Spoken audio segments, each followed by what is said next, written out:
you've been in some high concept material before, so this is obviously not new territory for you. But I imagine that doing Totally new territory.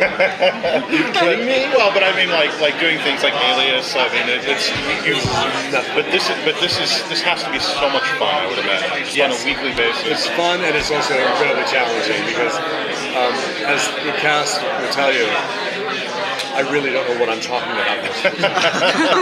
Well, you sound like and it's good that I'm a good actor because I always say to Arthur, where are we? Have we been here before? Have we done this and are we back? I can't follow it, but it's fun. Was it also?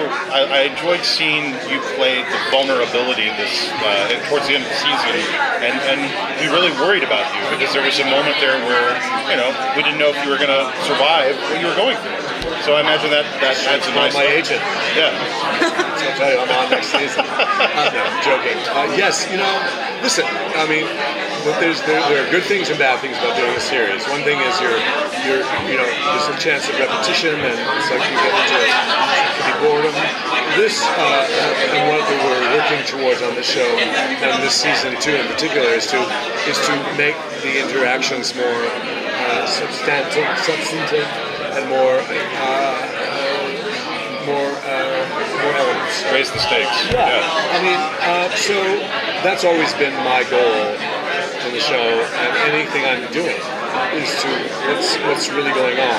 Because all of the bells and whistles, which are fabulous, and all of the special effects and all of that, for me are the least interesting thing about the show. Right. But that's me. How's Martin gonna react to something like the Justice Society of America? Is he kind of learning out about it as a old school superhero group? Well, yes, but he also has a very competitive bone. He's not like, wait a minute, we know what we're doing, and he's trying. I think he's trying to prove that they are on an equal par, which they're not. Or certainly at this moment in this episode coming up. So I mean, it's like everything. It's like moments where he's humiliated, embarrassed, and other moments where he says, "Look what I've done." And then it all falls apart. So it's a bit of a clashing, maybe. Oh, there's a lot of it. I mean, yes. I mean, there's they get in trouble. There's a lot of drama with the Justice.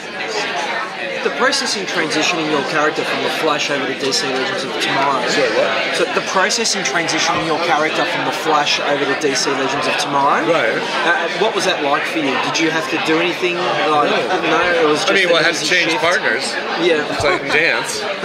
But yeah, I mean, I lost Robbie and I got friends, which was listen. I hated losing Robbie and Mel. I mean, he's like one of my friends and I love him, and who would you rather spend the day with? But Franz then appeared out of nowhere and became this. I think he brings so much to the show, so much to our relationship, and I'm also just in awe of his talent. He's so gifted and can do things that people haven't seen yet. He's really, really an interesting kid. One of the things I enjoyed most about Dr. Stein on Legends is his comedic side, and you get to play that up. Like your deadpan is fantastic. Thank you. But there was some really fun stuff, like with the younger version of him and things like that. That was one of my favorite things. Was that fun to play up? No, that was actually for me. I mean, I enjoyed that scene tremendously, and I love that kid. And I think he might be back because everyone responded to that, which was nice. And for me as an actor, again, that was more interesting. I mean, that was what was interesting is I mean, they told me that was going to be the story at that moment of you're going to meet your younger self. I thought, well, that's fantastic because the opportunities are vast, and I felt like we did get those. And they wrote it really well, and it's rare that occurs, especially on a show like this. Can you talk about working with Franz so closely? Obviously, your characters have to work really closely. What kind of relationship have you developed with him? Offset, just kind of to foster that relationship that you have. There was nothing we had to do. It's just it evolves, you know, and I've never been one to like, "Ooh, we've got to have dinner, you know, because we haven't, we don't. But he's, first of all, he's 23. So he's a kid, you know, and I have to be in bed by 9. So and he's no out. clubbing. He's out till, oh my god. And I am very. It's very paternal, our relationship. I'm very like, we've got to get together, and we laugh a lot. We laugh, and he's just a really smart guy. And we have this unbelievable bond that every time we see each other, I can feel it. He feels it for me, and so it's all there. You know? And you either have that or you don't, and we do. It's great.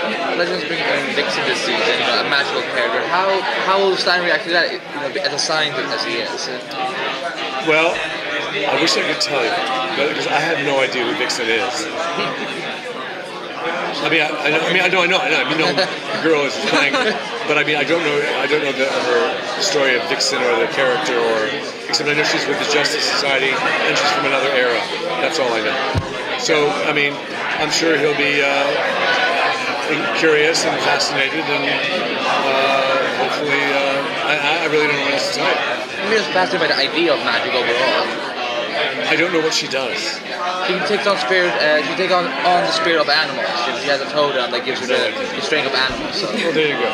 See, that's why I really shouldn't be here.